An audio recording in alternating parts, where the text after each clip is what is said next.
preparados para empezar una segunda jornada, recogiendo un poco para seguir nuestro itinerario, nuestro rumbo, ¿no?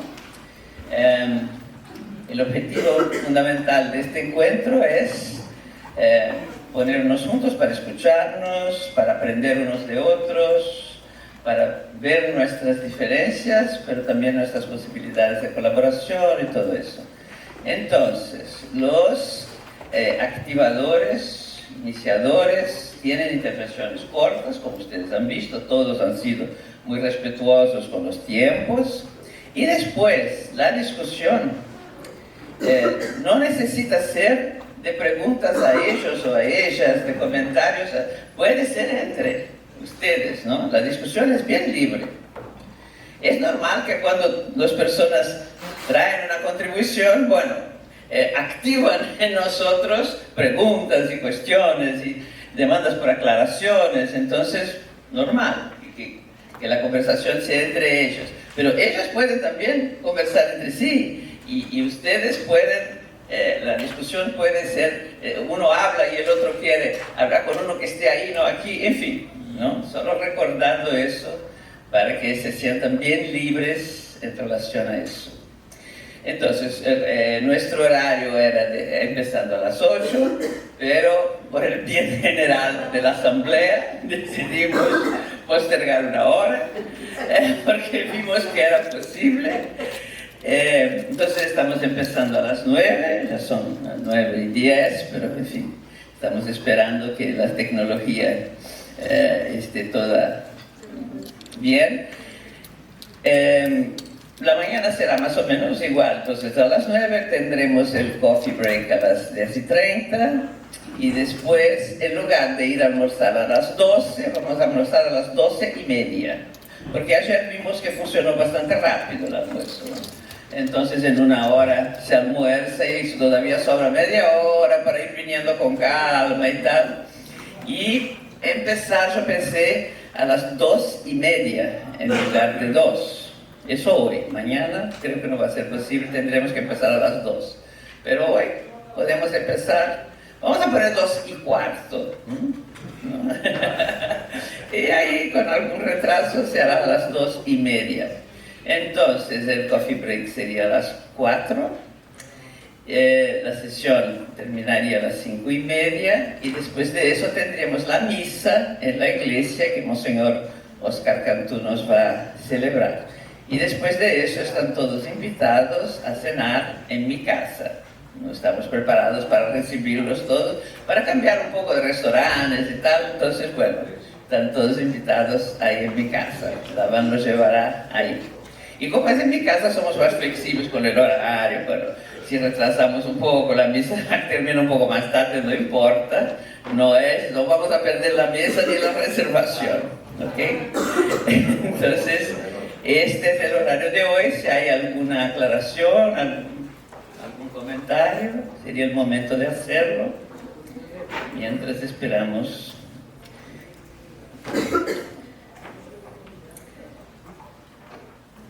¿Todo bien? ¿No hay problema? No. ¿Está todo tranquilo? No, entonces yo paso, parece que está todo bien, en cuestión de minutos.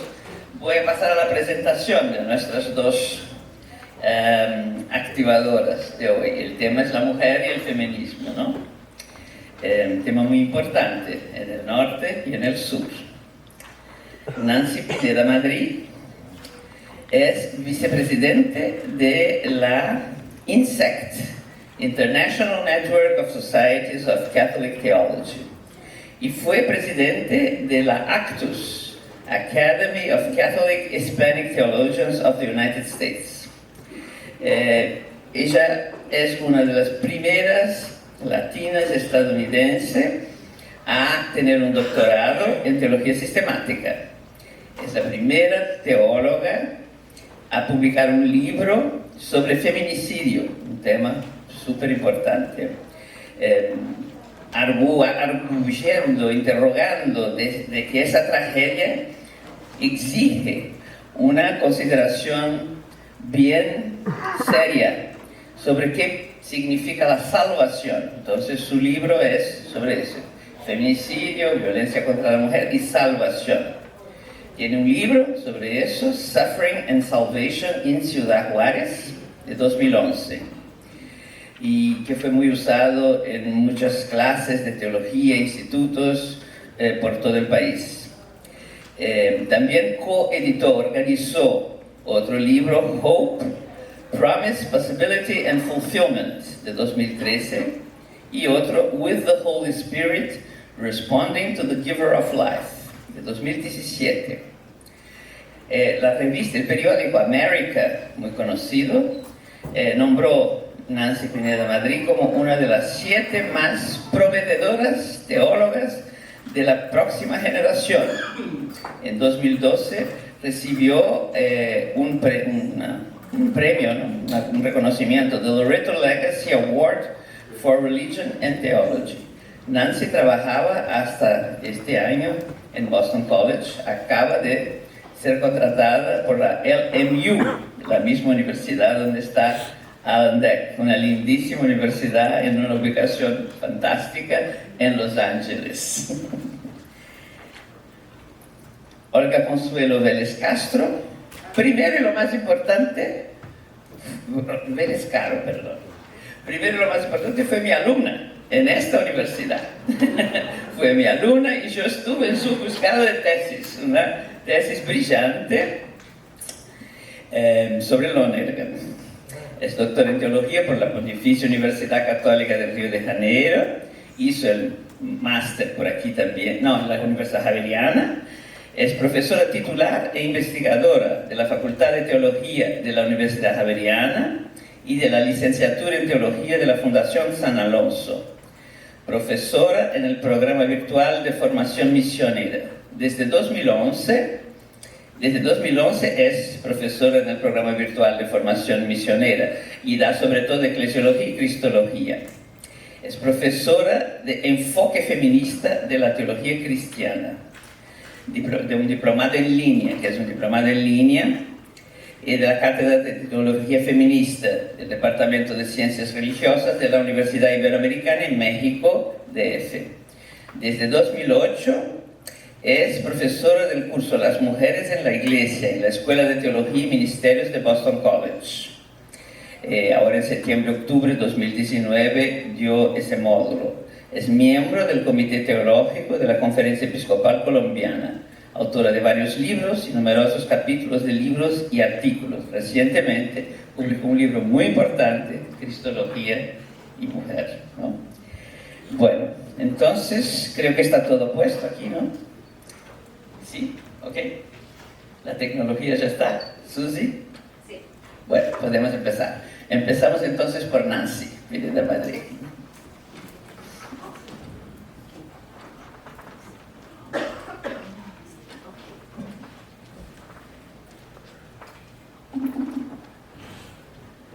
Buenos días, voy a presentar de aquí porque tengo un PowerPoint y creo que es mejor para ver y platicar de todas las imágenes que voy a presentar aquí. Primeramente quiero dar las gracias a María Clara, muchas gracias por invitarme, y a Peter, muchas gracias, es un honor muy grande. Hoy día lo que voy a hacer es dar un poco un resumen de lo que voy a presentar esta mañana. Primeramente para dar una visión breve sobre los orígenes del discurso de la teología latina en los Estados Unidos y como contexto para la teología feminista latina, y luego ver dos raíces de esta teología que están representados por María Pilar Aquino y Ada María Isaías Díaz, y luego después de eso ver las distinciones entre teología feminista latina de los Estados Unidos y teología feminista blanca de los Estados Unidos. Bien, está bien eso, claro, ¿sí? Sí. Ok, muy bien. All right. Orígenes. En 1470 lo que pasó es que se ve este mapa aquí, y en Europa sabemos que había en estos años la reformación, pero en 1470 es el año en que salió the printing press, para imprimir salió. Y entonces eso fue muy importante porque tenemos la capacidad de mandar ideas en toda Europa. Había muy fuerte la reformación y luego después de eso Trento, y eso da una visión en particular sobre la católica que llega a los Estados Unidos, que es una católica informada por Trento y también antes de Trento la reformación, right? Y luego, pero en España y también Portugal, ellos no tenían el impacto de la reformación porque había una manera en que esas ideas no entraban en una manera fuerte en España y Portugal. Entonces, el catolicismo de esta área era un catolicismo simbólico y performativo. Y eso es bien importante. Esas ideas son muy importantes porque influye cómo es el catolicismo en los Estados Unidos entre los anglosajones y también los latinos. ¿Okay? Está en un artículo por Roberto Bossueta y yo estoy empujándolo para que hace esto como un libro porque creo que es muy, muy importante. Y es un catolicismo muy, muy diferente, como los orígenes del catolicismo posterior a Trento y también la reformación. Es un catolicismo de manera muy racionalista, verbalmente precisa, y sale un catolicismo conformado por el deseo de libertad religiosa. En contraste de eso, como una otra manera de expresar el catolicismo, lo que entra en la experiencia latina es el simbólico performativo, que es más bien, que no está influido por la reformación ni tampoco por Trento, porque está entrando 2 generaciones antes del Trento, pero entra un catolicismo que es enfocado en simbolios, ritos, cosmovisión orgánico, y entonces es muy sintética, es un catolicismo muy distinta y diferente, sí, de lo otro. Y muchas veces la tensión entre la Iglesia Católica en los Estados Unidos entra en esta realidad. Ok, y es necesario saber que estas áreas de los Estados Unidos no entran en el Estado hasta diferentes tiempos durante el siglo XIX. Por ejemplo, Florida en 1821 y luego Perú en 1898. Y toda esta área de los Estados Unidos entre 1835 hasta 48. Entre esos años, todo este área que es un gran porcentaje de los Estados Unidos y que todo eso era parte de México, entonces los Estados Unidos roban esta tierra y entonces es parte de los Estados Unidos. Pero hay una fuerte comunidad ahí, entonces muchos dicen, bueno, yo no crucé la frontera crucé, the border crossing me, que la frontera cruzó a mí, pero yo no crucé la frontera. Y es muy importante ver eso porque muchas veces pensamos que es un discurso de los inmigrantes. Y sí, eso es importante y es una gran parte de la verdad, pero no es la verdad entera. Y esta tiene una otra historia que también necesitamos recordar. Ok, y en los 1960 tenemos los movimientos civiles. El movimiento chicano pasa durante ese tiempo que están como luchando para el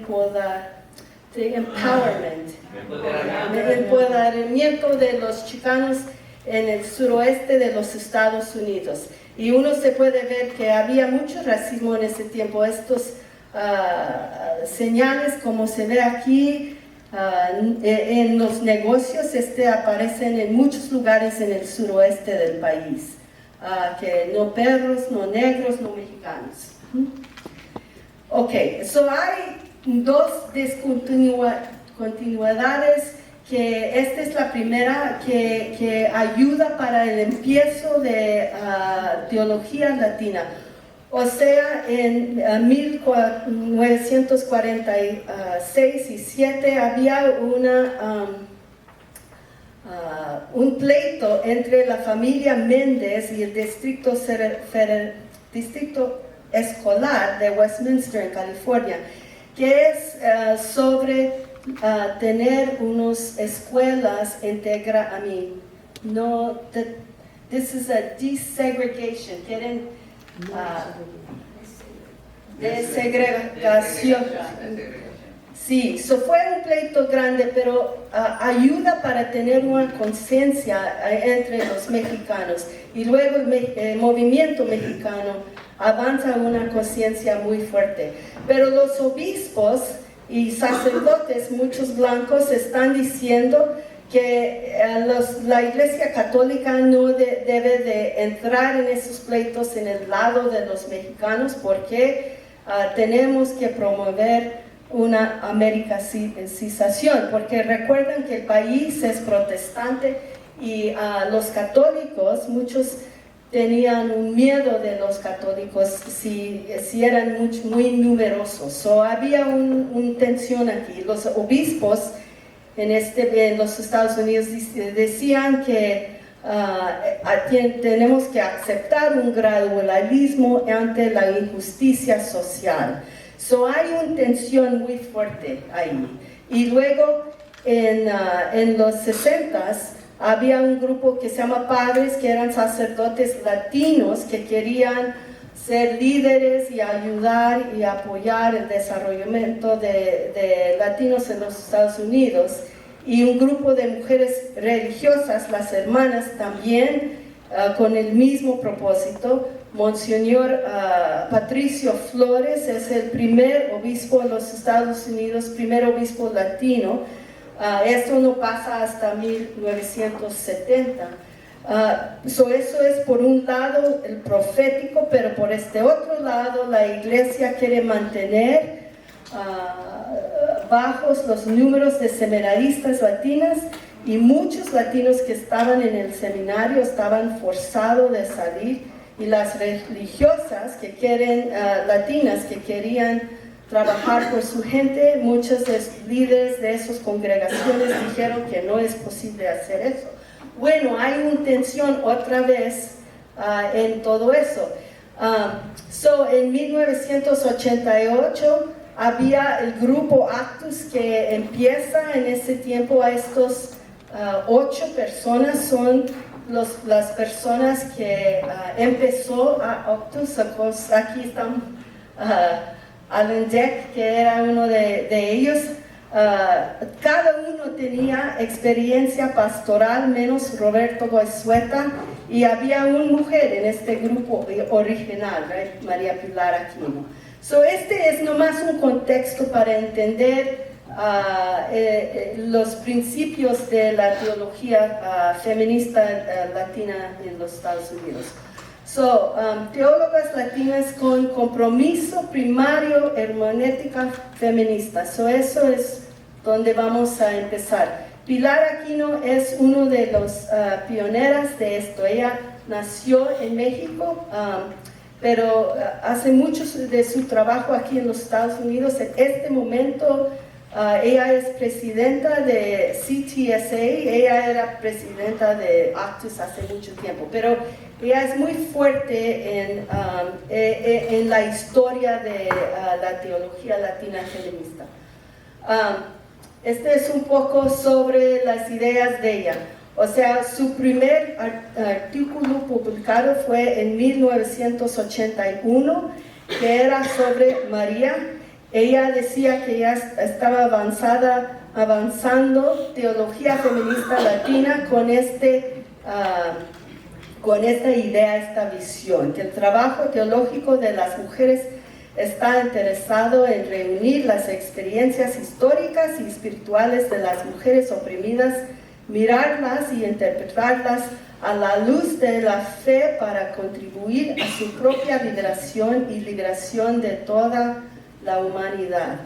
Eso es como la visión de teología feminista latina.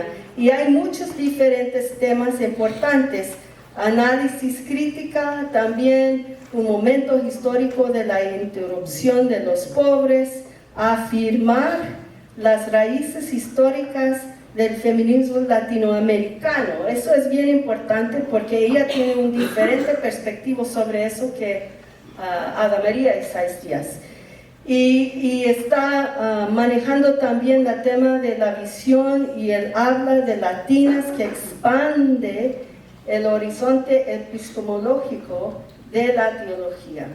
Ok, y yo quería nomás dar como las figuras históricas sobre un protofeminista latinoamericano, porque este es bien importante para muchas de nosotras, pero especialmente Pilar es muy claro sobre esto. Sor Juana en México, Flora Tradistán en Perú. ¿Ves los diferentes datos aquí? Este es del siglo XIX, también XVII. Lola Rodríguez Tío en Puerto Rico, right? Y luego Carlos Vaz Ferreira. No sé si conocen a él, un filósofo, pero de Uruguay, que escribió un libro que se llama Sobre Feminismo en 1933. No sé si alguien aquí conoce ese libro, pero es bien importante. Eso está pasando, las ideas protofeministas o feministas salen durante muchos siglos antes del siglo XX. Okay. Ada María Isais Díaz es la mujer que empieza la otra tema de teología feminista de las latinas, pero ella se nombra su teología mujerista. Y ella es un profesor, era un profesor en loética en Drew University por muchos años. Y ella es, como Pilar aquí no es mexicana, Ada María Isais Díaz cubana, ¿sí? Y ella, su primer artículo, 1985, para ver los principios de esto, su artículo Toward an Understanding of Feminismo Hispano en los Estados Unidos. O sea, ella dice que es una condición de invisibilidad invisible, para decir que entre los latinos, los teólogos latinos, los hombres no vean que estamos haciendo algo diferente como mujeres, y entre todas las mujeres feministas, ellos no nos ven como que estamos haciendo algo distinto como latinas. Entonces, ella quiere nombrar esa realidad. Usa la palabra teología mujerista y no feminista, porque ella dice que las feministas son algo de Europa o los Estados Unidos, de los blancos, que no es parte de la historia de los latinos, ¿no? Entonces, usa esta palabra mujerista que ella toma informada por los womanes, las negras en los Estados Unidos, que nombran su discurso womanist. Y es de ahí viene esta idea de mujerista, pero hay algunos que dicen que esta palabra no suena tan bueno en español porque hay como, que hay la palabra mujeriego y un uso de mujer tiene muchos diferentes sentidos, que es una problema, que mujerista es una palabra poco difícil. ¿En la católica? ¿En la católica? No, sí, Ada María era católica, sí. Oh, Ada María, sí es católica, sí es católica. Todos, lo que yo estoy presentando hoy día, todos son católicos, ¿ok? Cada uno. Ok, so ella dice que el propósito de su trabajo es cómo se vería la teología si diera la vida a las latinas. Luchar para liberarse ellas mismas, no como individuos, sino como miembros de una comunidad hispana. Y usa este método metaetnografía, es muy fuerte en el trabajo de ella. Ella está trabajando con las ideas de lo cotidiano, praxis y solidaridad, y permítame hablar. Su voz es algo muy fuerte en lo de ella. Y empieza una manera de pensar teológicamente. Pero hay dos raíces entonces, los que se nombran como teología feminista latina, con Pilar Aquino y muchas más, y también los que se nombran mujerista teología mujerista, con Ada María y Sáenz Díaz. Y bueno, hay muchos, yo soy una. Y Michelle, nomás para presentar las diferentes mujeres, Michelle, y todas estas mujeres son católicas. Michelle González, cubana, Teresa Torres, ella es mexicana-americana, trabaja sobre la Virgen de Guadalupe. Naomi de Anda, que es presidenta en este momento de Actus. Las mujeres tienen un liderazgo fuerte en los discursos latinos en este momento. Teólogos latinos con compromiso primario a fe y cultura. Lo que yo estaba diciendo, estos primeros latinas tienen una visión y compromiso sobre la idea feminista. Estas otras, muchas veces es importante para ellas, pero no es lo primario. ¿Ok? Lo primario, aquí fe y cultura. Carmen Anco Fernández, que es de antepasados de España, en los Estados Unidos, y Ana María Pineda de El Salvador, Cecilia González Andrew, que es de Cuba, Jacqueline Hidalgo, biblista, nacida en Los Ángeles, pero de Costa Rica. Y ellas todas son católicas, y no es la lista de todas las mujeres, pero son unos que están escribiendo y que tienen puestos de liderazgo muy importantes en este momento. Nomás unas breves ideas sobre teología feminista, porque muchas veces no está bien entendido. Ok, que el feminismo en general, teología feminista afirma la idea radical que mujeres son seres humanos. Suena algo muy sencillo, pero en realidad a lo base eso es lo que teología feminista quiere hacer, ¿ok? Y también es un grupo de ideas coordinadas, un plan de acción práctica y una conciencia crítica de cómo la cultura patriarcal oprime a la mujer y deshumaniza al hombre. Eso es donde tenemos también que hacer más pensamiento y enfocar en eso, cómo es cultura patriarcal, cómo deshumaniza al hombre. Eso es una pregunta muy importante en cursos de teología feminista. ¿De dónde viene esta visión sobre la mujer en la vista patriarcal? A lo largo de la historia, teólogos cristianos prominentes han afirmado, como Santo Agustín, right?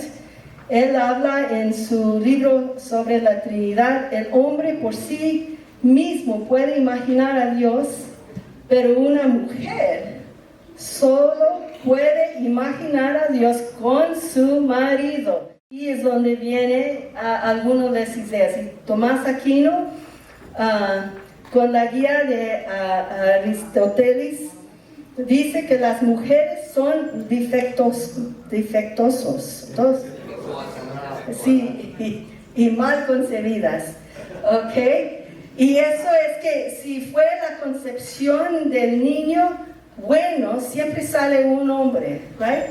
Pero un macho, pero cuando es mal o hay un problema, entonces sale una mujer.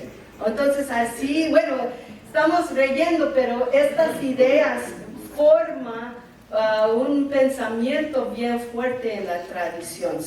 Teología feminista está criticando estos tipos de ideas en la tradición. Ok, hay diferentes formas de teología feminista.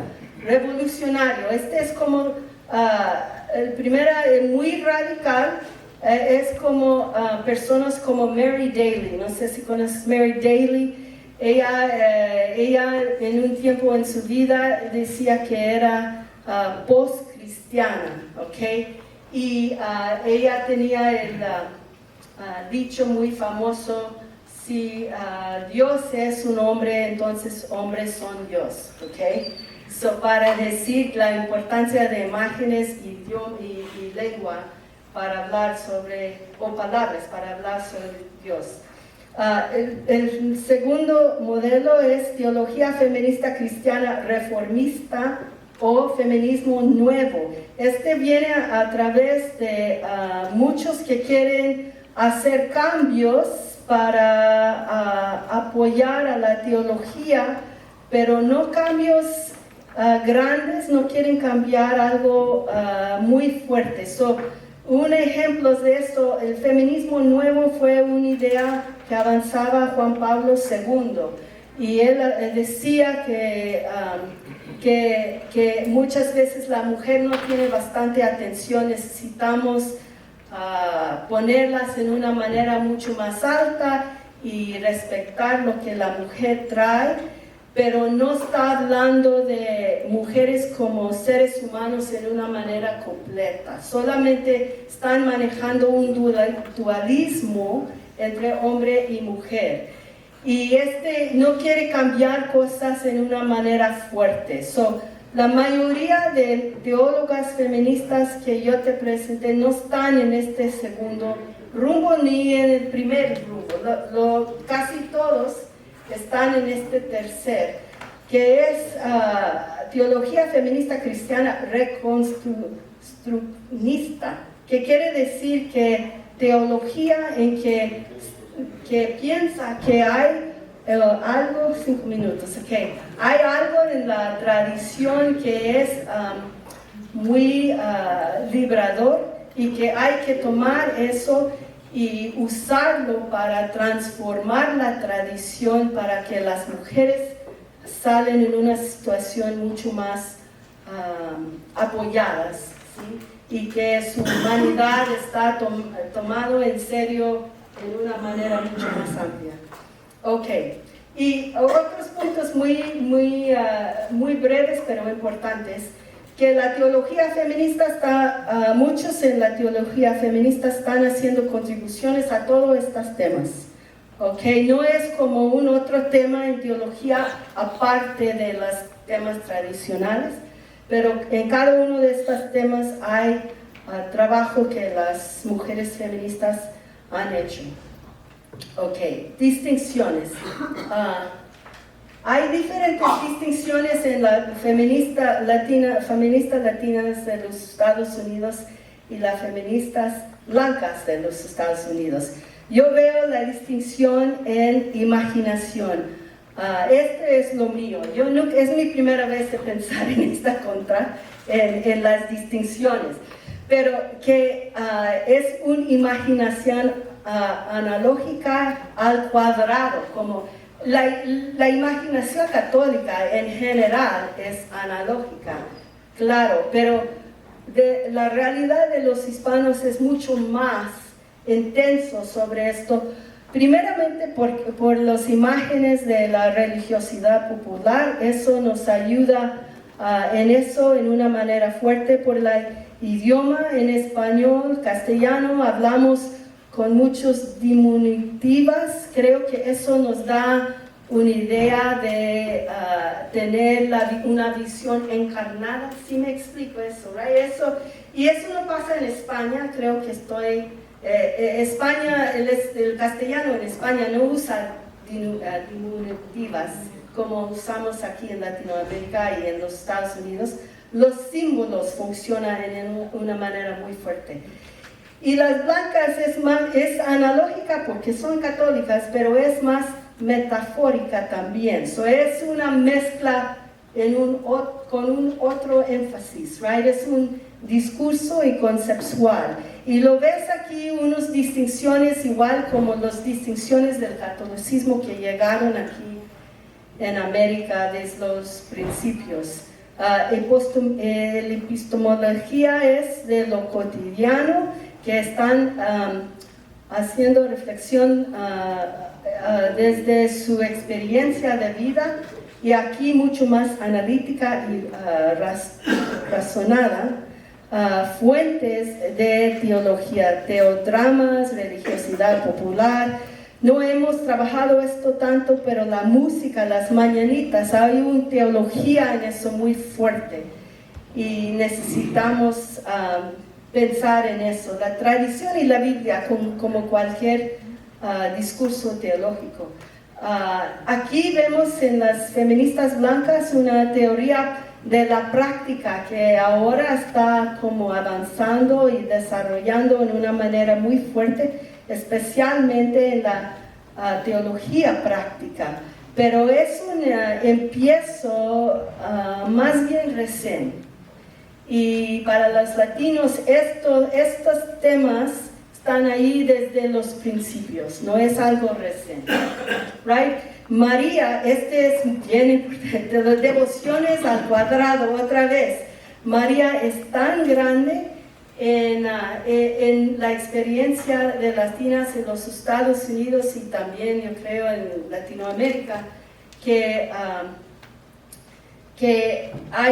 los devociones están al cuadrado. Yo creo que ella nos da una apertura para entrar a personas que están con preguntas para la fe. O sea, conozco muchas mujeres que tienen una frustración con la Iglesia Católica, pero me dicen, bueno, yo no soy católica, ya no, yo crecí católico, pero yo dejé la Iglesia, pero claro que sí, que soy guadalupana. Bueno, entonces no hay algo parecido por las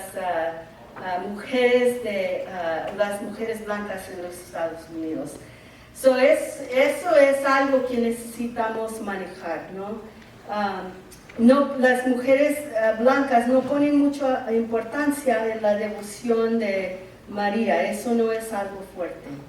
Ok, para mí personalmente, todo esto yo estaba presentando como ideas en general, pero mi trabajo en particular está atrás de esta pregunta. Todo lo que estoy escribiendo y lo que he escrito en el pasado está enfocado en un área de esta pregunta. En nuestro tiempo, ¿cómo ofrecer una explicación de la salvación intelectualmente creíble y socialmente viable ante la escalada y sistemática violencia contra las mujeres en todo el mundo? ¿Cómo puedo aclarar el imperativo teológico frente a tal violencia? Creo que uno de los temas de las latinas hoy en día es la violencia contra la mujer. ¿Qué hay que decir teológicamente para resistir esa violencia? Este es mi último. Este es el último. Preguntas para ustedes que yo tengo para discutir. Sí, cómo interpretamos los símbolos religiosos para que den vida tanto a las mujeres como a los hombres. Yo creo que una de las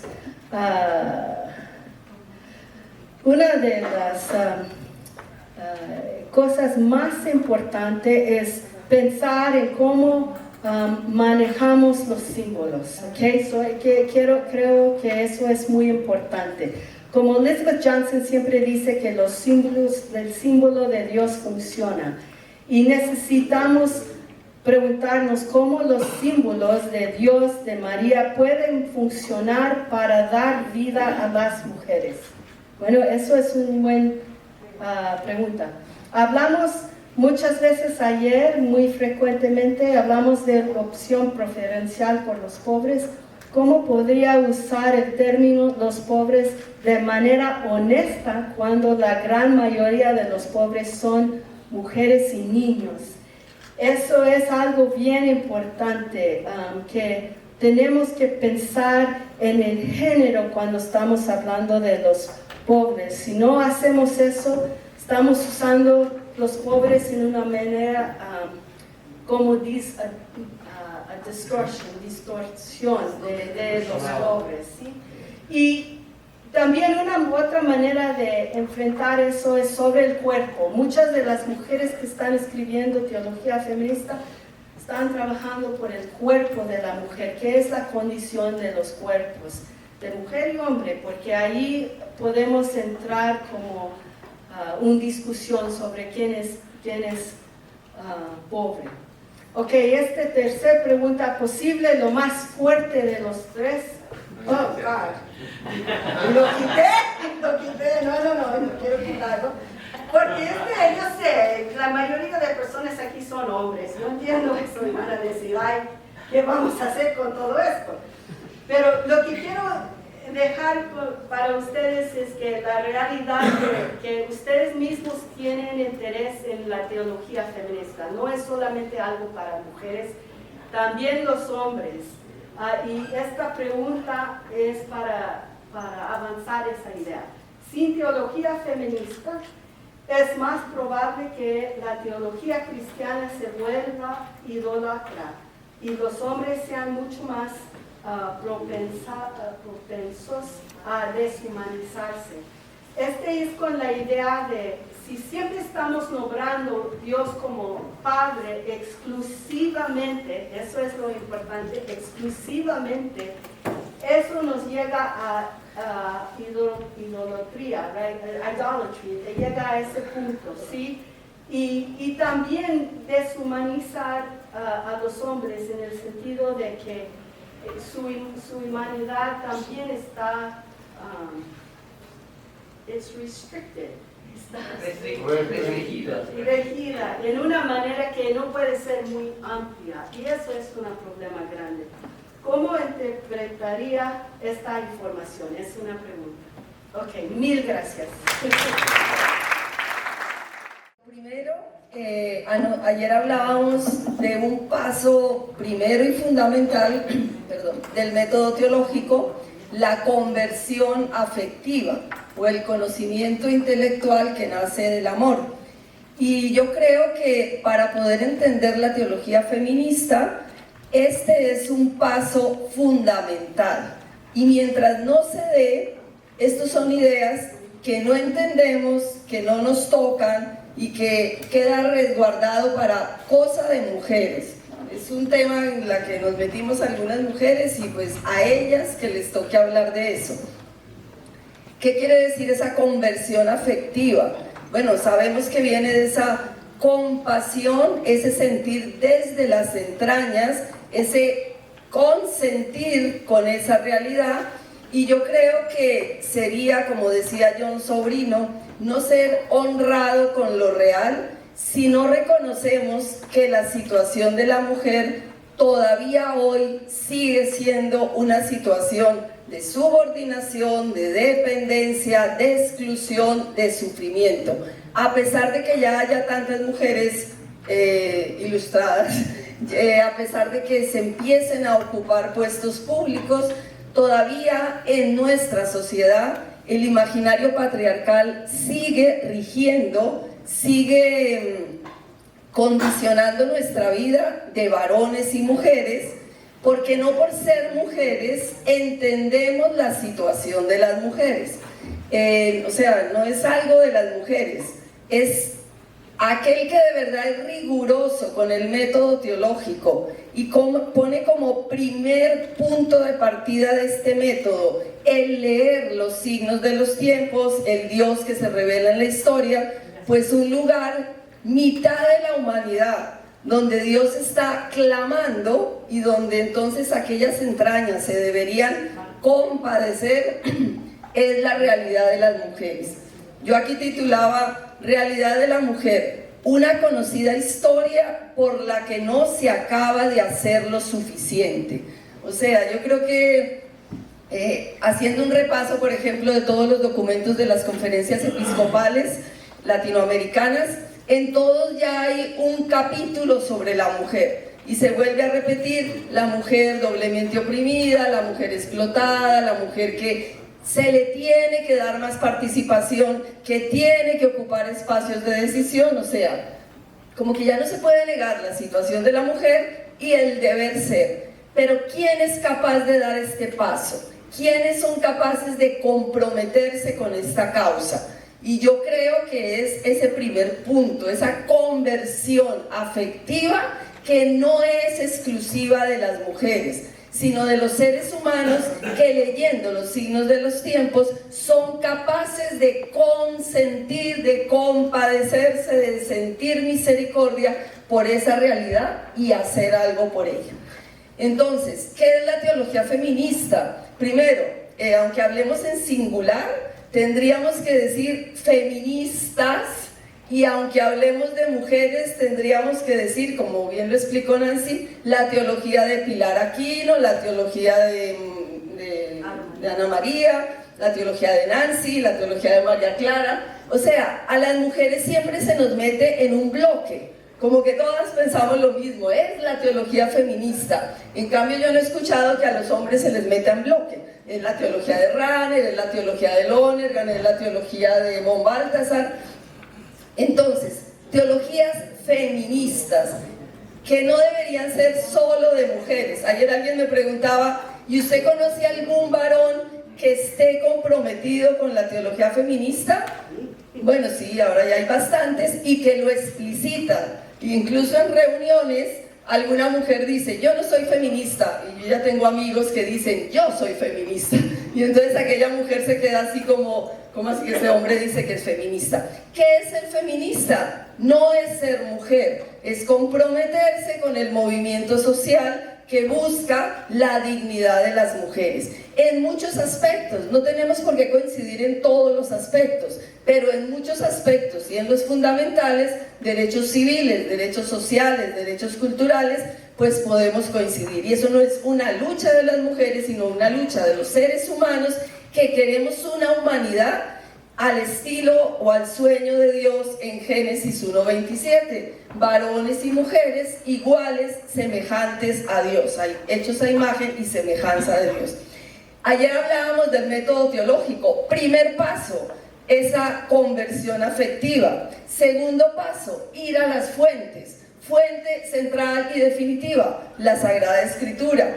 Se exige esa nueva relectura de la Sagrada Escritura para descubrir una cita tan básica y fundamental como esta que acabé de decir, Génesis 1:27 o Gálatas 3:28, no hay distinción entre varón y mujer, que sí, las conocíamos, las leíamos, pero primaban otras citas que nos hicieron tener esta imagen mucho más subordinada y dependiente de las mujeres. Entonces, ¿qué es la teología feminista? Las teologías feministas, ¿qué intentan hacer? Recuperar en los datos bíblicos, en los datos del magisterio, en los datos de las otras disciplinas, una lectura de ese signo de los tiempos, una interpretación teológica de ese signo de los tiempos, que es la realidad de las mujeres. Bueno, y vámonos al magisterio. El magisterio no puede estar ajeno al movimiento feminista, sería estar demasiado sordo, o sea, ya ahí sí quedaría pues fuera de esta historia. El magisterio le toca e intenta responder a una realidad social que ha sido el movimiento feminista y que ha sido las mujeres que pues nos vamos empoderando y encontrando otra manera de participar y de ser. ¿Cómo ha respondido el magisterio a este movimiento feminista? pues el magisterio ha usado el término genio femenino. Y entonces esto es lo que Juan Pablo II ha pues dicho en todas las cartas y Mulieres Dignitatis, etc. El Papa Francisco en el Evangelio Gaudium también habla del genio femenino. Pero ojo, la pregunta es, ¿ese genio femenino, ese término, esa conceptualización, realmente responde a la totalidad de la realidad de las mujeres? Y entonces si uno lee con mucha atención qué dicen los papas sobre qué es el genio femenino, siguen en el esquema dual, que es importante recuperar eso, pero no es suficiente. Entonces, ¿cuál es ese esquema dual? A las mujeres culturalmente se nos ha atribuido la ternura, la intuición, la capacidad de símbolo, la capacidad de hablar mucho a las latinas. Todo eso se nos ha atribuido, todo eso es cositas de mujeres. Pero con el genio femenino, de alguna manera el magisterio ha querido decir, oigan, eso no es solo cosita de mujeres, es cosas importantes en la iglesia, hay que hacerlo presente en la iglesia, hay que vivirlo en la iglesia, hay que tener más ternura, cuidado, imaginación, etc. Bueno, está bien, eso hay que hacerlo, pero ¿eso es suficiente? No. Porque es que las mujeres no solamente somos eso. Además, en la historia actual estamos viendo que eso no es propio de mujeres. Hoy en día, gracias a Dios, cosas que parecen negativas se han vuelto positivas. Gracias a que la mujer se ha planteado, oiga, yo puedo ser algo más que madre, los padres han descubierto que pueden ser padres y que pueden tener entrañas paternas. Yo ya tengo un primo que es el que se encarga de sus hijos, de todo, y la mamá es la esposa es la que trabaja. No es un hogar, un rompimiento de familia, es la posibilidad de un varón descubrir que también tiene entrañas maternas, paternas. O sea, lo que quiero decir es que esos atributos que se nos han enmarcado a las mujeres, los varones también los poseen y necesitan vivirlos a profundidad. El problema de la familia no es que la madre salga a trabajar, el problema de la familia es que el padre no se puede quedar en la casa porque le dice que no es el varón proveedor, o él cree que ni siquiera puede ser tierno. Va cambiando, la historia nos está mostrando que esto ya hay muchos padres viviendo esa paternidad.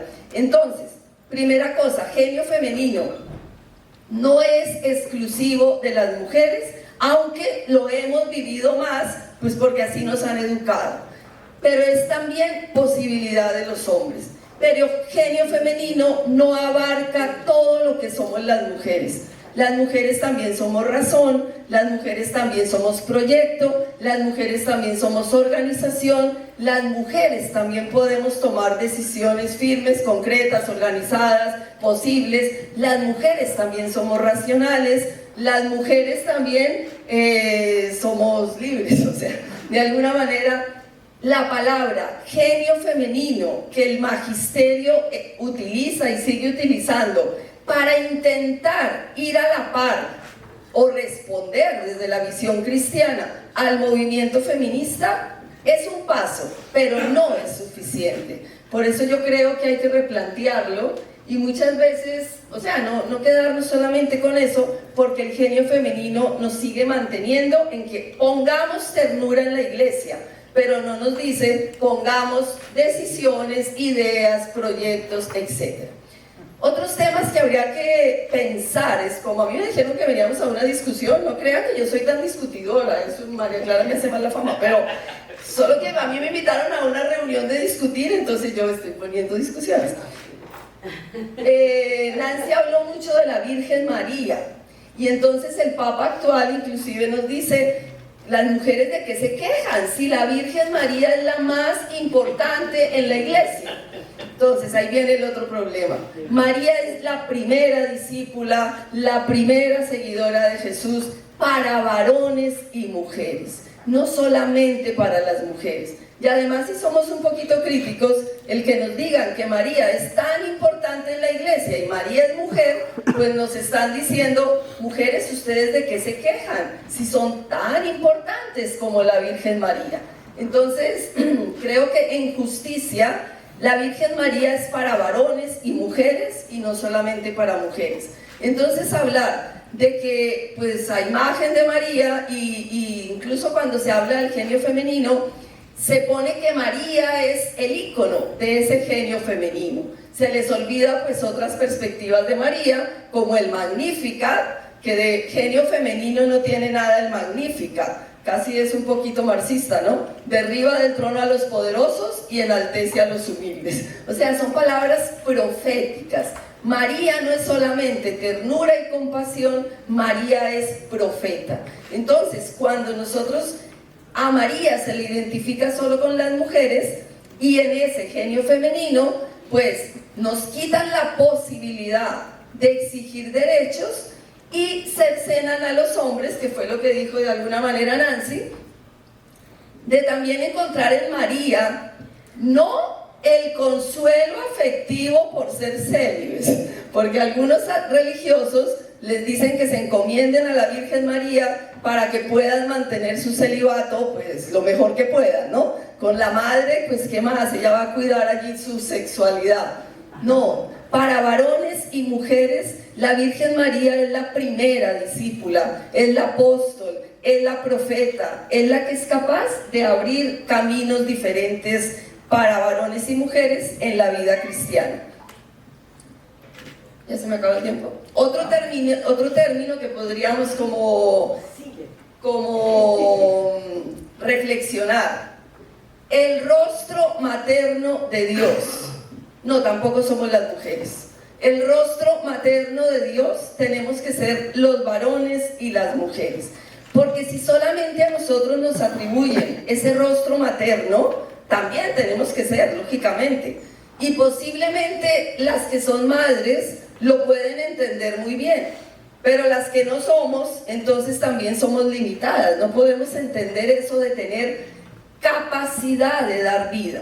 No, el rostro materno de Dios, Dios no es varón ni mujer, Dios es Dios, que lógicamente su imagen en este espacio-tiempo somos los varones y las mujeres, pero no con una antropología dual a la que lo mujer es lo tierno, lo afectivo, etcétera, dadora de vida todo el tiempo, y por eso las mujeres, también así se nos define, siempre somos madres, esposas, hijas, tías, o sea, siempre tenemos que estar en relación a otro.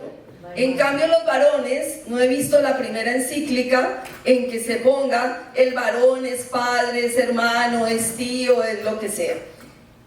Rostro materno de Dios.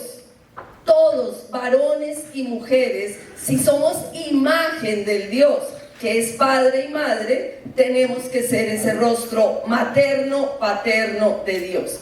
Yo creo que la teología feminista ha ido dando estos pasos. En un primer momento, por lo menos en América Latina, pues es una clasificación que excede cronología, conviven estos diferentes momentos. Pero digamos que en un primer momento, años 60, era teología de la mujer es objeto de estudio. En un segundo momento, años 70, 80, teología femenina. Entonces es todo lo que he dicho hasta ahora un poquito. La mujer, eso que se le atribuye, tiene que ponerlo al servicio de la iglesia, de la sociedad, de la vida pública. Las mujeres católicas, tanto latinas como de América Latina, pues no nos metíamos con las feministas, porque anatema sea, son ateas, porque ellas han denunciado que la religión era uno de los medios en que más se nos oprimía a las mujeres. Entonces por eso se decía teología femenina y no feminista. Pero bueno, como estamos en este mundo de globalización y de diálogos, hemos caído en la cuenta que el feminismo tiene razón, porque lo que leyó Nancy de dos ilustres teólogos, pero la interpretación que se ha hecho de la Sagrada Escritura y las estructuras patriarcales de la Iglesia como hija de su tiempo muestran que verdaderamente la religión no ha sido siempre instrumento de liberación de las mujeres, sino que también ha sido instrumento de opresión. Entonces las feministas tienen razón en eso, pero con eso no quiere decir, como ella decía, de esos 3 momentos de la teología o 3 corrientes, que todas tengamos que rechazar la iglesia para poder vivir la liberación. Y además se ha descubierto que el problema no es la religión, sino esa mala interpretación que se ha hecho del texto bíblico y de las estructuras eclesiales.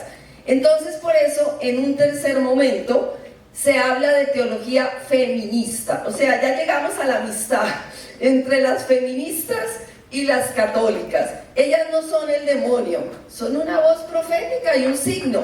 Y nosotras también empezamos a ser para ellas un signo y una voz profética, cuando somos capaces de decir, usted tiene razón en unas cosas, pero yo le voy a explicar también una lectura hermenéutica feminista de la Biblia que dice lo contrario, unas estructuras eclesiales que empiezan a abrir espacios a la mujer. Entonces puede haber ese diálogo. Entonces digamos que hoy se habla de teología feminista, y como el feminismo utiliza la categoría género, hoy se habla también de teología feminista de género.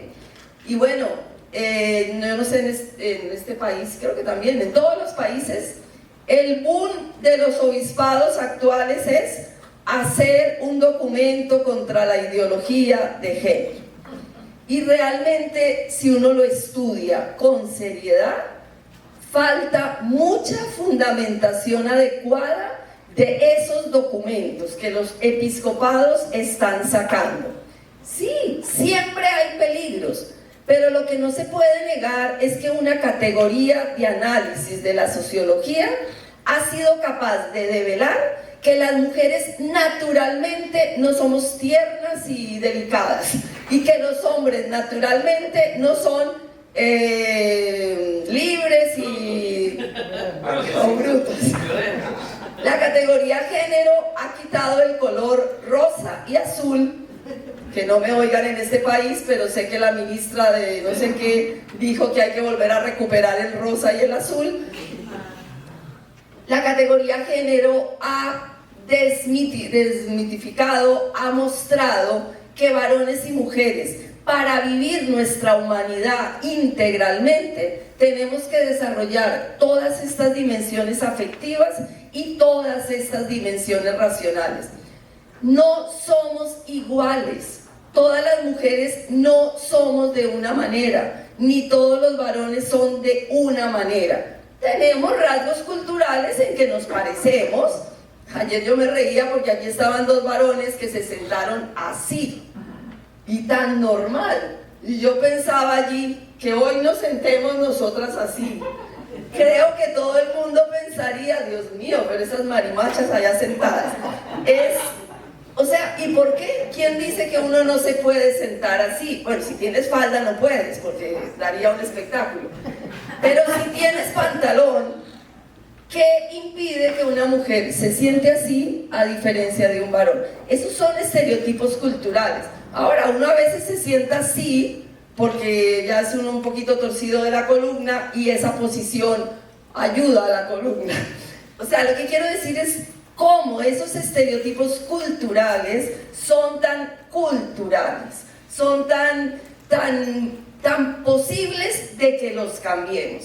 Y bueno, los varones hoy nos están dando una lección, como ya dije, de todo lo que pueden hacer, de roles femeninos, entre comillas. Ahora, esto no es quitar, que ese es el temor de la ideología de género, no es quitar la feminidad ni la masculinidad. Hoy en día se habla de la construcción de nuevas feminidades y nuevas masculinidades. O sea, cuando la iglesia dice ideología de género, teme que se pierda la diferencia sexual.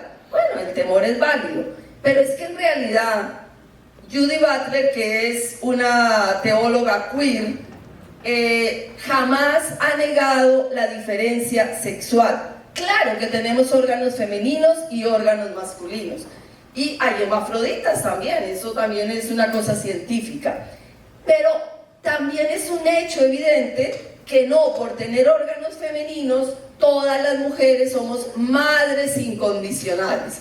O si no, no habría madres que abandonan a sus hijos, madres que matan a sus hijos, madres que no quieren ser madres, etc. O sea, eso no es natural. El amor materno también se aprende y el amor paterno también. O si no, no habría tantos psicólogos ayudando a las causas por las madres, como que nos hicieron las madres y vaya van al psicólogo a liberarse de todas las cosas maternas y paternas. Eso no es natural. Lo natural es que, lógicamente, la predisposición física nos condiciona. No es lo mismo ser bajita que ser alta. Yo, por ser bajita, muchas veces siento que uno está en una reunión y le toca a uno hacer como así para que lo vean. Pero llega una persona alta como María Clara y pues es fácil que la vean como mujer porque es más alta. Entonces los señores la saludan más rápido a ella que a mí porque la contextura física, claro que nos condiciona. Claro que eso nos hace ser de una manera, pero no nos determina para siempre encerrándonos en según qué roles. Porque aunque uno sea bajita, pues uno intenta ponerse así y al menos dice, oiga, que estoy aquí. Y entonces por fin te ve. En fin, ideología de género. El temor es borrar la identidad sexual, pero en estricta orden. Cuando la teología feminista aplica la categoría de género, lo que está diciendo es los estereotipos culturales que se nos han atribuido en base a la biología son mucho más ricos que esos límites que nos han trazado. Conclusión, que a mí sí me encantaría hacer un llamado a que seamos estrictos en el método teológico y entonces nos dejemos permear por esta realidad de las mujeres que no ha cambiado suficientemente. Y creo que esto es una exigencia cristiana profundamente evangélica. Y ya la última diapositiva que puso Nancy, la teología feminista, las teologías feministas son cristología feminista, escatología feminista, o sea, tienen que estar atravesadas por la pregunta y este discurso teológico que hemos construido perfectamente, sistemáticamente. Este discurso teológico, ¿cómo contribuye a la mayor dignidad de mujeres y de varones? Cuando uno se hace esta pregunta, esa cristología, esa eclesiología se vuelve eclesiología, cristología feminista. Conclusión, que ser buen teólogo y buena teóloga pasa por hacerse esa pregunta y cuando menos pensemos podremos, como ayer yo dije, que en nuestros currículos se pueda ofrecer cristología feminista, que no quiere decir vamos a hablar de mujeres sino de Cristo, quiere decir la cristología sistemática que hemos estudiado. Al hacerse la pregunta, ¿eso está contribuyendo a la liberación de varones y mujeres, a su dignidad o no? ¿Qué cosas hay que recrear para que pueda contribuir a eso?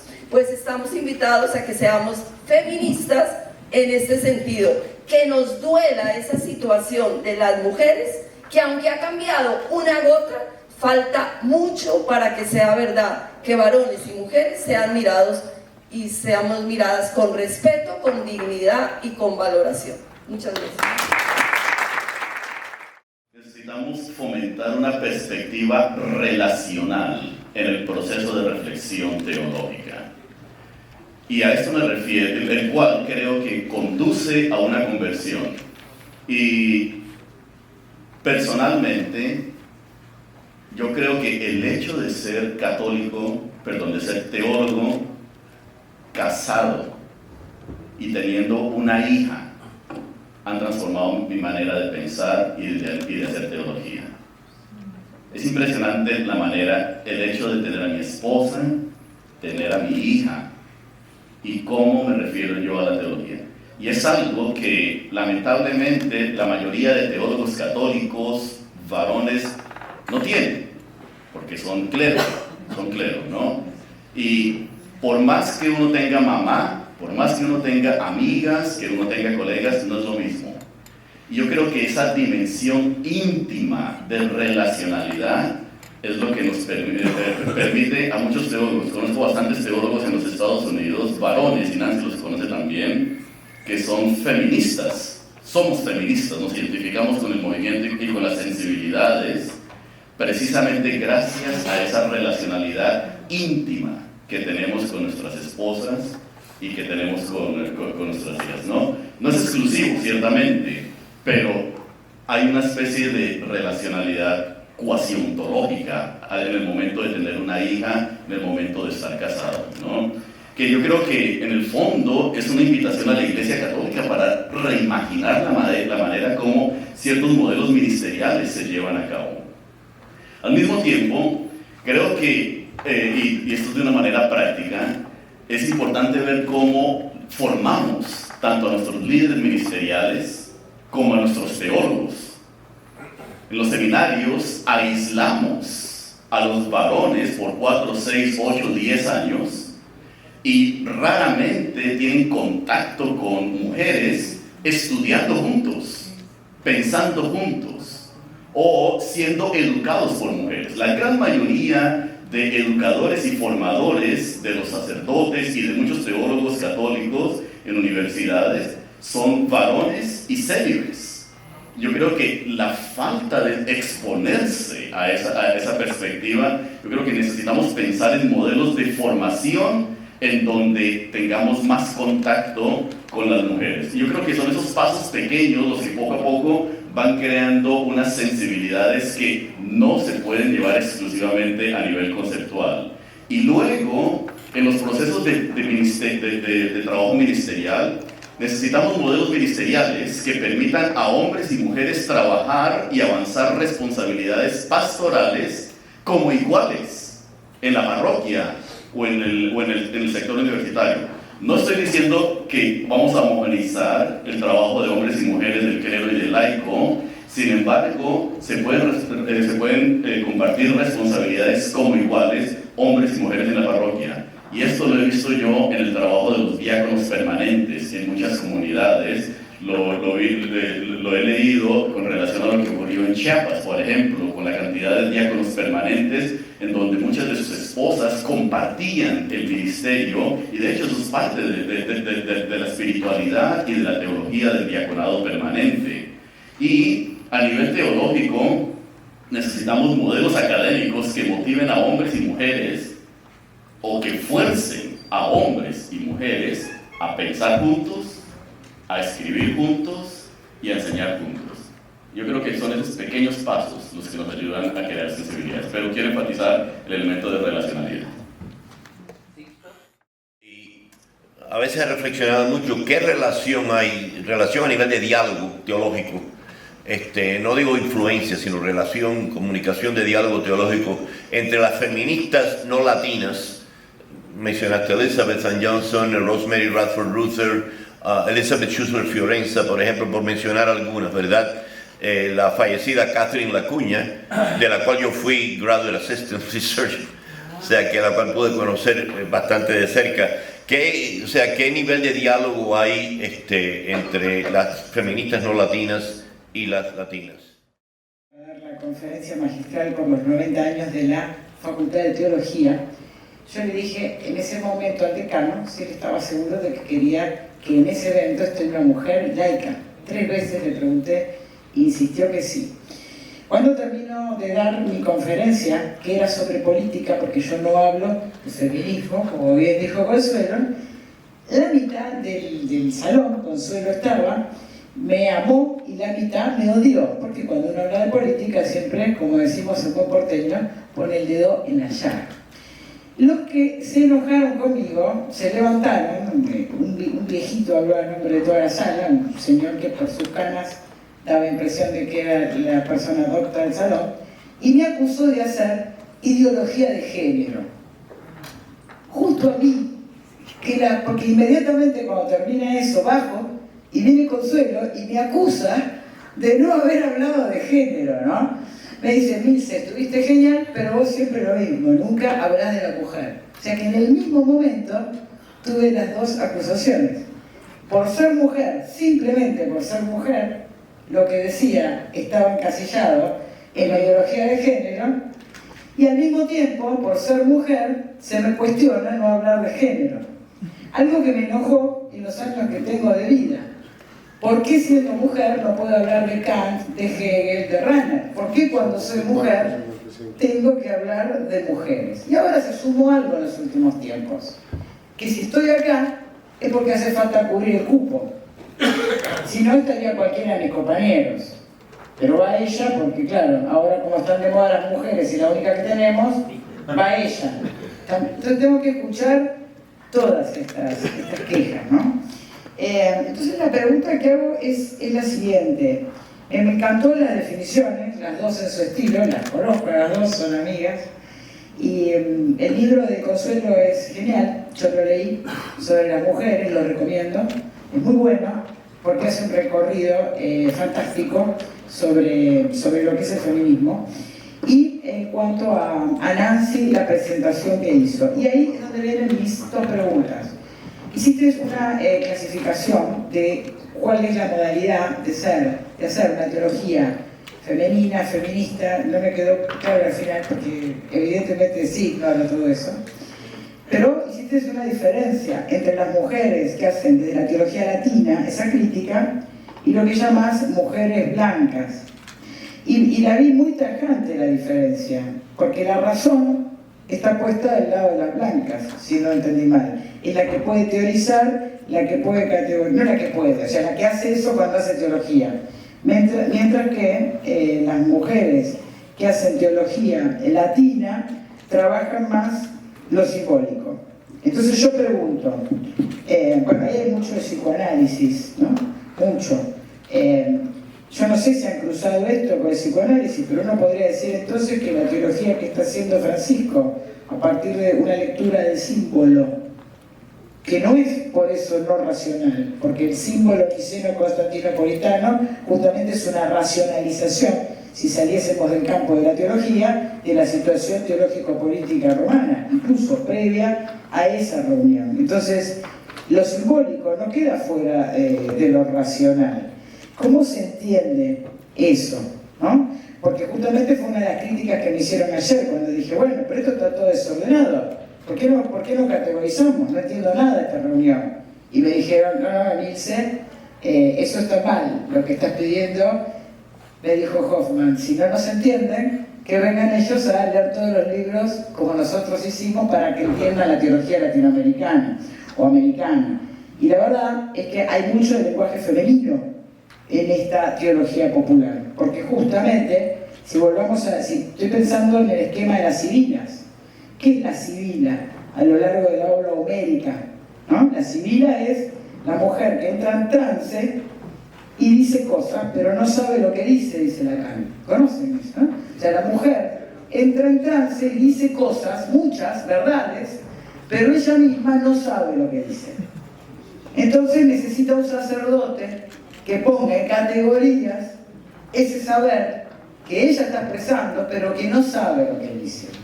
Entonces, uno diría, bueno, el pueblo, en mi área es la política, ¿no? El género, el pueblo ocupa ese rol de la mujer. Cuando dice cosas, y nosotros los que hacemos la teología del pueblo, cuando estudiamos el arte popular, el rap, los grafitis, ¿qué hacemos?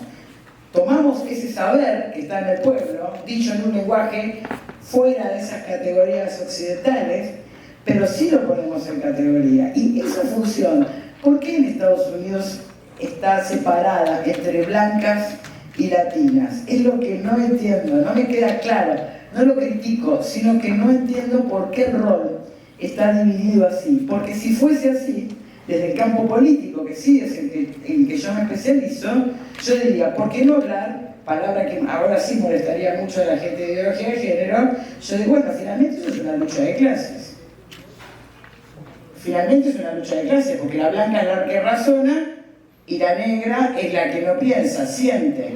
Digo, ¿por qué motivo eso que la izquierda llama lucha de clases, en el feminismo, y no sería diluir luchas? Las mujeres oprimidas, ¿por qué son diferentes de los indígenas oprimidos, de los trabajadores oprimidos? Y no es una crítica, vuelvo a insistir, he hablado con muchas de ellas. Yo como mujer, no termino de entender por qué esa lucha no está enrolada en un frente común de la lucha contra la exclusión y la opresión. ¿Por qué hay que separarlo? Pregunto, y con buena voluntad, o sea, vuelvo a aclarar porque mis preguntas suelen ser confusas. No es una crítica, sino una pregunta. Gracias. Hay una antropóloga, socióloga argentina que quizás la conocen, que se llama Rita Segato. Ella ha trabajado mucho en las cárceles mexicanas y hace un tiempo yo la escuchaba y estaba buscando el texto para traerlo a colación. Es un texto breve, lo quiero leer para después hacer la pregunta. Ella, después de hacer un largo análisis viviendo en cárceles mexicanas, estudiando el problema de la relación entre el violador y la mujer, ¿no? La cuestión de la violación, dice, en rigor de verdad no se trata de que el hombre pueda violar, sino de una inversión de esta hipótesis. Debe violar. O sea, hay un mandato milenario, el hombre debe violar. Si no por las vías del hecho, sí al menos de manera alegórica, metafórica o en la fantasía. Este abuso estructuralmente previsto, esta usurpación del ser, acto vampírico perpetrado para ser hombre, rehacerse como hombre en detrimento del otro, a expensas de la mujer, en un horizonte de pares, tiene lugar dentro de un doble vínculo, el doble vínculo de los mensajes contradictorios del orden del estatus y el orden contractual. O sea, hace miles de años que a nivel psicoanalítico, como en algún momento dijo Milce, dentro del orden contractual establecido en la relación hombre-mujer, el hombre debe violar para empoderarse. Y el doble vínculo inherente a la naturaleza del patriarca, que debe ser autoridad moral y poder al mismo tiempo. El violador no actúa porque tiene poder, sino porque es la única forma que tiene para obtenerlo, dice Rita Segato. Entonces, mi pregunta es que, retomando cosas que dicen Hoffman y Milce, creo que se repite la historia, como decía Hoffman, se repite la historia durante mucho tiempo, porque son estructuras muy difíciles de permear. O sea, hay una construcción a nivel psicoanalítica muy grande.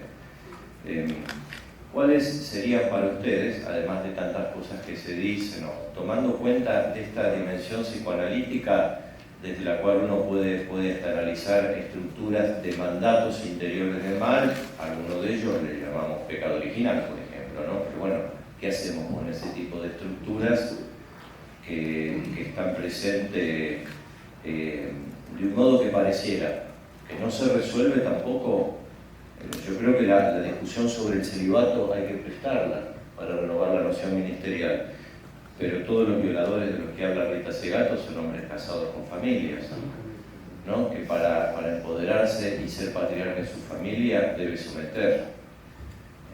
Entonces tampoco, yo creo que la cuestión del celibato hay que discutirla por otras razones, pero que no necesariamente va a aportar esto un nuevo orden contractual entre el hombre y la mujer dentro de la Iglesia.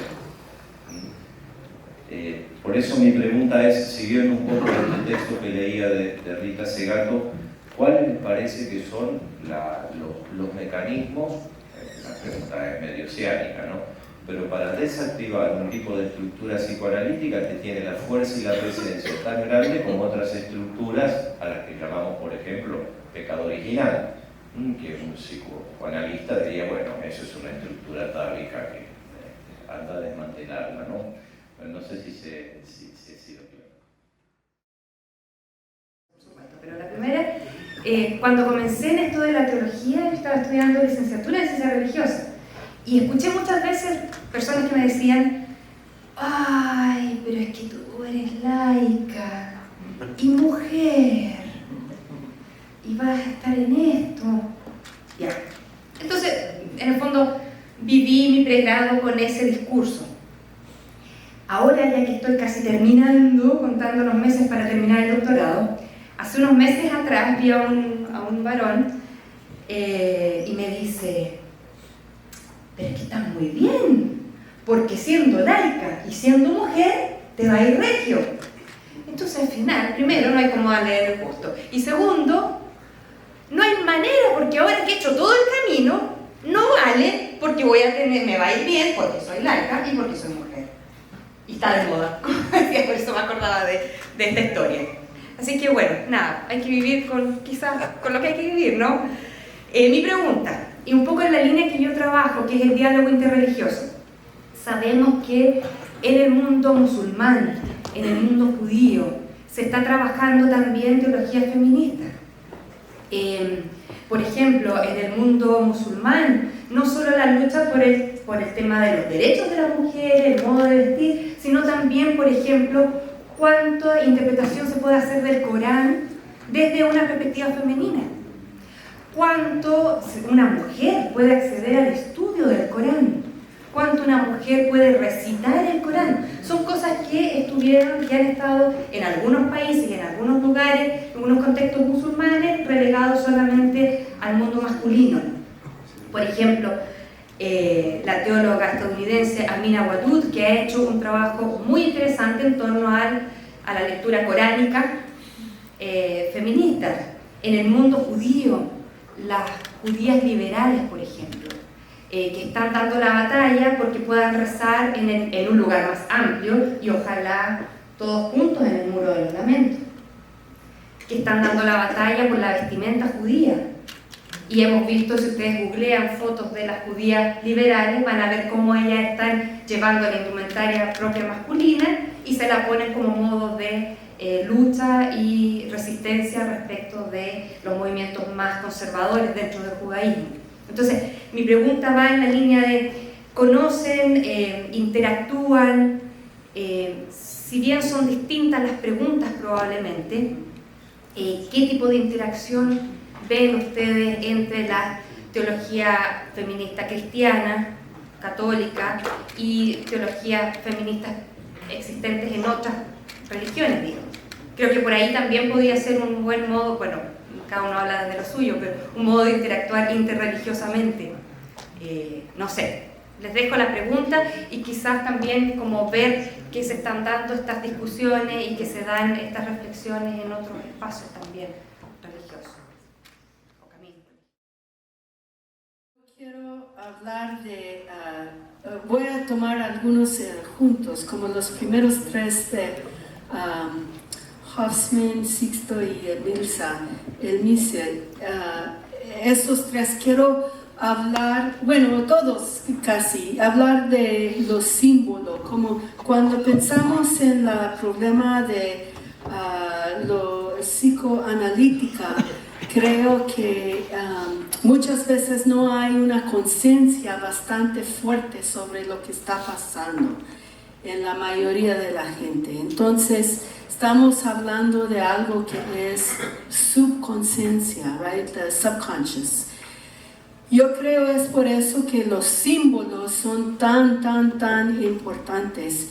Entonces, una manera de cambiar el dinámico y la situación es manejar y trabajar con los símbolos y estar conscientes sobre cómo estamos interpretando los símbolos.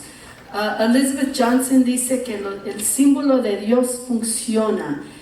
Yo veo que cada símbolo funciona. Necesitamos preguntarnos cómo estamos manejando el símbolo de Dios, el símbolo de María, todos los símbolos fuertes en la iglesia.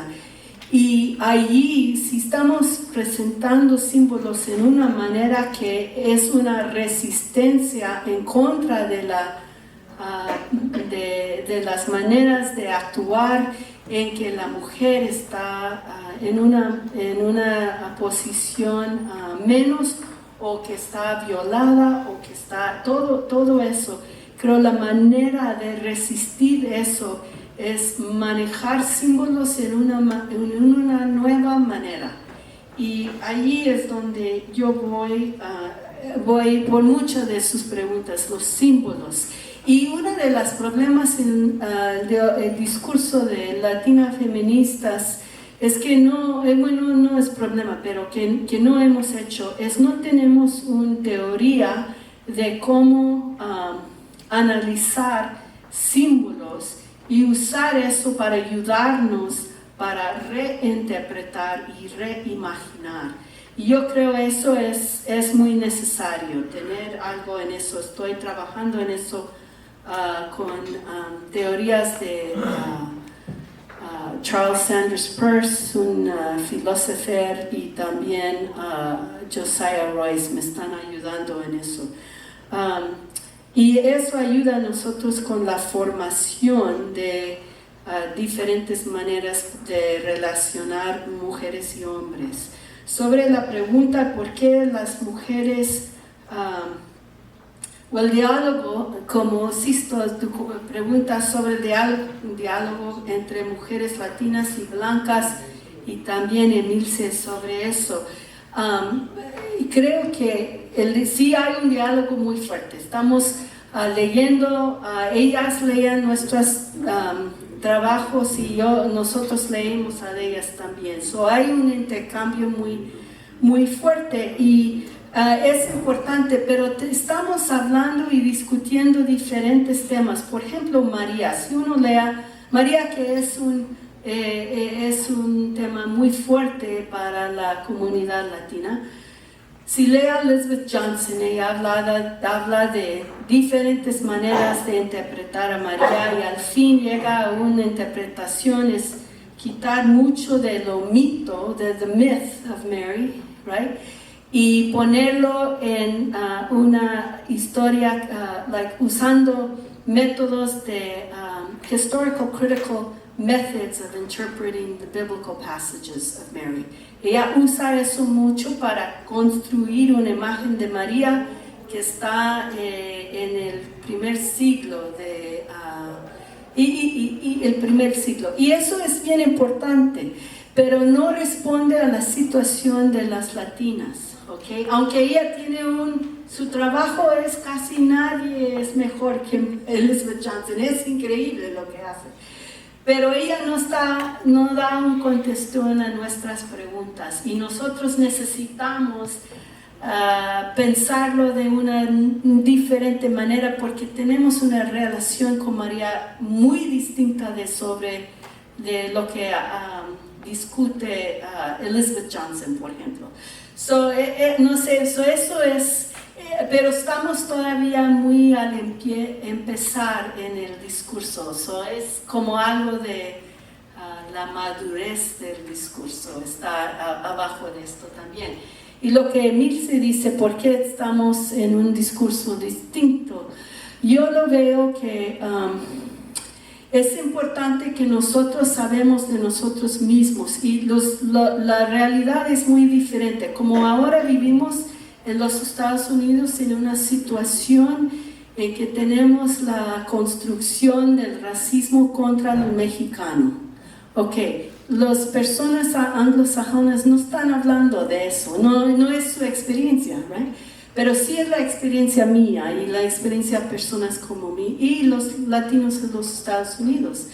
Entonces, tenemos diferentes maneras de ver la situación que hay que tener una distinción porque estamos en una diferente situación histórica y la realidad en donde estamos. Y creo también la experiencia del patriarcado, que los dos tienen esa experiencia, claro que sí, pero creo que necesitamos nombrarlo en una manera distinta porque no es igual. Y no hemos hecho ese trabajo todavía, pero eso es enfrente de nosotros. No sé si me explico, pero ojalá que eso da como un punto de perspectiva sobre eso. Sobre la cuestión del pecado, yo veo también que podemos pensar en no hablar siempre como de Eva como la primer pecadora donde entró el pecado en el mundo, pero ¿por qué no estamos enfocados en Cain y Abel y el pecado de la muerte de Abel? Eso es una manera de cambiar el discurso, en una manera fuerte, y hay mucho que podemos aprender de la muerte de que Cain mató a Abel. Digo eso porque hay que cambiar qué cuenta estamos avanzando en nuestro trabajo. Ojalá eso es un poco de Consuelo sintética. sintética. No, yo creo que a lo que dijo José, en los conflictos armados, por ejemplo en mi país, se ha visto que a las mujeres las han violado los guerrilleros, los paramilitares, el ejército, más la delincuencia común. O sea, forma parte de que el cuerpo de la mujer, como es un cuerpo tentador, pecador, entonces hay que dominarlo. La mujer no puede controlarse y el hombre lo puede dominar, es parte de eso. Detrás de esto yo creo que es aceptar que vivimos en una estructura patriarcal, pero eso no es tan fácil. Hay gente que todavía niega que hubo nazismo, porque es que aceptar que hemos caído en según qué horrores, eso es muy difícil. Elizabeth Schusler, en vez de llamarle patriarcado, le llama quiriarcado, para decir que no es que todos los hombres oprimen a las mujeres, sino que la estructura de dominación, el que esté arriba, sea varón o mujer, oprime a sus súbditos. Entonces, creo que eso es verdad, porque hay muchas mujeres que también oprimen. Pero la cosa es que en la estructura del varón, o sea, la mujer reproduce lo que hace el varón y oprime a los otros. Entonces, pues, hay que cambiar esa estructura. Y hay que empezar por reconocer, hemos vivido en una estructura, vivimos todavía en una estructura patriarcal, quiriarcal. Pero como uno está implicado, uno no quiere que le reconozcan, o sea, ¿cómo yo reconocer que a mí me oprimieron? ¿Cómo yo reconocer que cuando yo era pequeña mi papá se murió y mi mamá decía que cómo nos hace falta un varón para que nos defienda? Entonces eso se va quedando ahí. Entonces hasta que uno es capaz de expresarlo, porque eso da como vergüenza que mi mamá haya dicho eso y que yo como que hubiera anhelado tener un varón ahí, un papá. Entonces hay que reconocer, sí, hemos sido hijos de esa cultura y eso es lo que nos pasa.